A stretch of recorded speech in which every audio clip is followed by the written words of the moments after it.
ఆయుర్వేదాన్ని అనుసరించే వారికి 9 ఆరోగ్య సూత్రాలను సూచించింది. వీటితో ఎలాంటి అనారోగ్యం దరిచేరకుండా జీవించొచ్చని పేర్కొంది.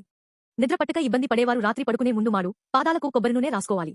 గసగసాలను వేడిచేసి మూటకట్టి వాసన చూసినా నిద్ర చక్కగా పడుతుంది. ఆకలి, జీర్ణశక్తి సరిగా ఉంటే ఎలాంటి వ్యాధులు రావు. అందుకు పులుపు, కారం సరైన మోతాదులో తీసుకోవాలి. తీపి ఎక్కువగా తింటే జీర్ణక్రియ మందగిస్తుంది. తోటకూరను ప్రతిరోజూ తింటే మలబద్ధక సమస్య ఉండదు. మాంసం తినేవారు దాంతో పాటు పొట్టు తీయని ముల్లంగిపై నిమ్మరసం పిండుకుని తినాలి. వేడి శరీరం ఉన్నవారు రాత్రి గ్లాసు నీటిలో 2 చెంచాల ధనియాలు వేసి నానబెట్టాలి.